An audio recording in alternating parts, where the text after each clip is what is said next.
Hi everyone, on today's page we're going to be looking at recognizing and drawing shapes, as in this little water molecule here is in what we call a bent molecular geometry, or that's a way of saying shape. And just taking us back to the context of what we've built up to here, we talked a little bit a while ago, why do we care about bonding, all right, and we talked about covalent bonds. So if I'm thinking about my friendly water molecule here, we have covalent bonds here. And then we were able to draw a Lewis structure, thinking about how those electrons would connect to each other. Now we want to take that model though and improve on it, because that's what we do in science. We take a model, best we know, and then we improve on it. So our next improvement is going to be to think about the shapes. In other words, that this is not a linear or a line that we would go find water in nature, but we would find it in this bent shape. And that will continue to build to some other properties as well. So that's what we're working on these pages, improving our model. So I'll just set my water aside here. So as we look at our shapes here, I want to show you a few colors and things that we're going to be using. So when we talk about shapes, you will hear me refer to electron geometry, and that's going to be where electron pairs are relative to each other, and then also molecular geometry, which will be what we see here.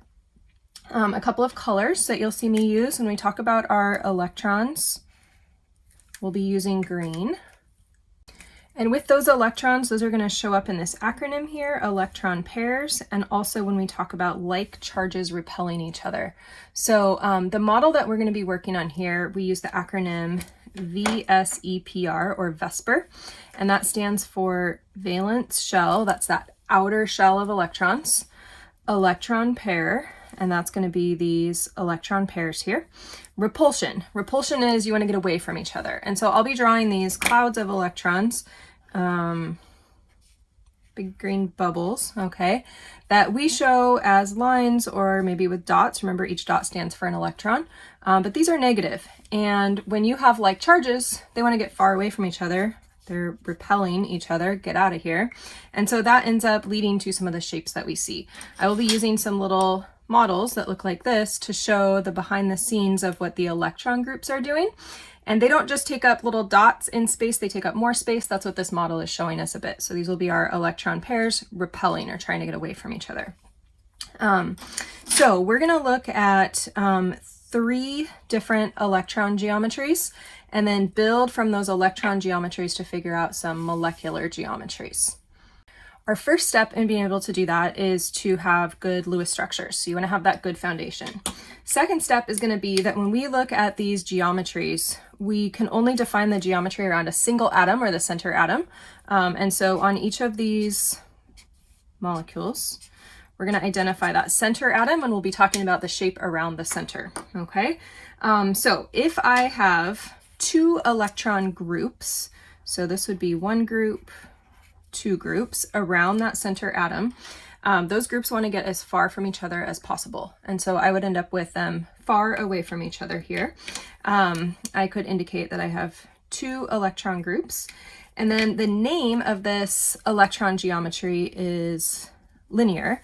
And if I could imagine, let me flip this over, if I could imagine the angle as I go from one little negative sign to the other here, this is a 180-degree angle. So those groups are as far as they can be from each other, 180 degrees apart, okay?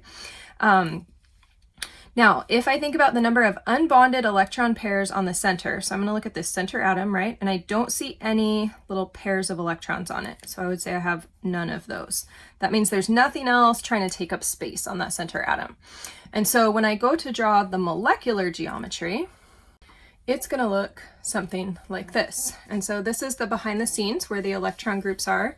And then this is what I actually see. So that molecular geometry is what I actually see. And you can see that these atoms are in a linear shape. That might take other forms. So say I have that 2 groups, 2 electron groups. I might also see double bonds show up sometimes, still linear. Or I might even see a triple bond and a single bond. But what I'm looking for is on the center atom, there's 1 atom, 2 atoms, so that's 2 groups attached. On the center atom, 1 atom, 2 groups attached. And so all 3 of these, I would say, have a linear molecular geometry. So this ends up being linear. Little tip, anytime we have no unbonded electron pairs, this electron geometry will match the molecular geometry. All right, so we just went through these steps over here: Lewis structure, center atom, electron geometry, shape or molecular geometry, and this is still 180 degrees over here. Okay, so let's take a look at what if I have another electron group. So I started with the 2, okay, but if I have 3, now things are getting a little more crowded. Okay, if you have a house with 2 people, it's all good. You add a third, now everybody wants some space. Okay, this one's broken, so I'll just hold it like this. So everyone wants some space, and if you're being fair, everyone gets an equal amount of space. All right, and so if I were to draw this out, I'll just set my little broken model here. Okay, I would have some atom in the middle, and then I would have 3 electron groups that all want some space from each other. Shade those in, and I could kind of do the same here. Shade in those negative electron regions. Notice they all want that equal amount of space. Okay, so the Lewis structure we drew often with 90-degree angles or 180 degree, but this is a truer version of what's happening out in nature. Now we each get a little more space, and that little bit more space from here to here to here ends up being 120 degrees. And we call this electron geometry. We call this trigonal, as in triangle, planar. And it's planar, it lies flat. Okay, we'll see a contrast to that in a little bit here. And if I look over here, then so this would be 1, 2, 3 electron groups around that center atom. And then here's something new. If I look at the N, I see it has 1 atom, 2 atoms, so that's 2 electron groups, but this lone pair of electrons is its 3rd electron group. And so that is 2 different ways that we can see 3 electron groups. In either case, all 3 regions, 1, 2, 3, want space, or here, 1, 2, 3, want space. Little note, if I have a double bond or a triple bond, that still counts as just 1 atom or 1 electron group bonded. Okay, so let's take a look at the 2 of these. So top one here is very similar to the top here, where there's no unpaired electrons on the center. All right, if I take that and I go build it, okay, this is not exactly the atom that's shown there, but if I go build it with 3 groups around it, then I end up with something that has that same trigonal planar molecular geometry that I can see. So this would look like this in that trigonal planar molecular geometry. And so we say that this molecular geometry is also trigonal planar, and I still have that 120 degree angle. All right, so we can see how those kind of match up. Now, what if instead I have this situation where only 2 of these atoms actually mark where those groups are? So if I have my my electron geometry, looks like this, but only 2 of them have atoms, then all I can actually see is the bottom part of this trigonal planar. And so all I can actually see is what we call a bent molecular geometry. There's still that electron pair up here taking up space, and that's why these have to squeeze. Okay, it's as if you have 2 roommates and a ghost that wants the 3rd bedroom. Okay, so that ghost is still taking up space. So when I go to draw this, I'm going to draw this bent molecular geometry with approximately the 120 degrees. This was in brackets with a charge, so I'm going to keep that, and we call this bent, and it's around 120 degrees. Okay, that's not negative, that's around. And the difference here is that I had one of those groups that was an unbonded electron pair. So I had 3 electron groups, 1 was a lone pair. I forgot to draw that here. And so that's taking up some space still, right? We got to have space for that haunted house, for that ghost that wants some space. All right, so that was linear electron geometry, and then we have trigonal planar electron geometry, and now we're going to go into 3 dimensions, and I had to change colors, but we're going to have 4 groups. All right, so let's push these friends aside. Okay, we've got our 4 groups here now, and I can see that on these Lewis structures. So if I look here, I have carbon with 4 groups around it. Okay, so 4 electron groups. Here I have a nitrogen with 3 atoms and 1 lone pair. Again, 4 groups of electrons. Here's water, our good friend that we've been building up to. Water has the 2 H's, but it also has those lone pairs. And if we're thinking back to what we saw here, those lone pairs want some space, and that's going to lead us to why we get this bent shape for water also, okay?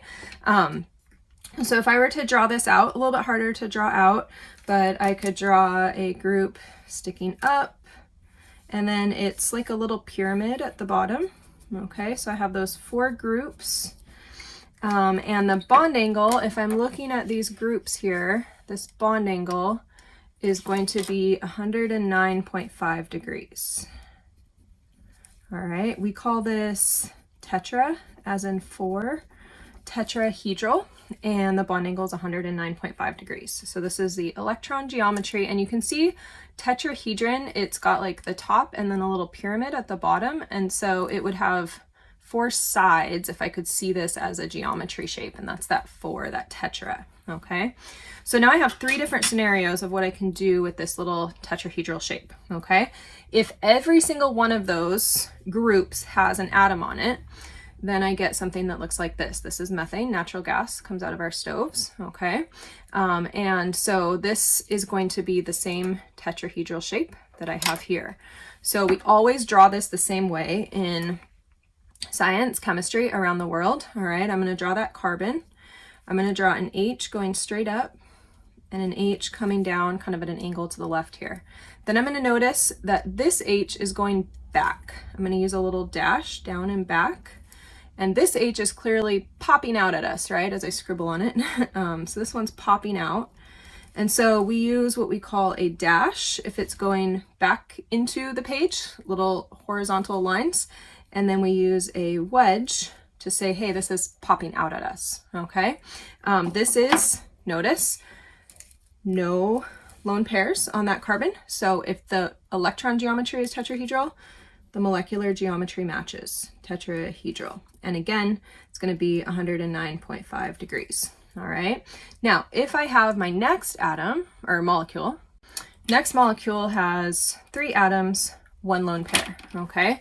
So if I come back here, I'm going to see 3 atoms and 1 ghost, okay? Here's what that ends up looking like.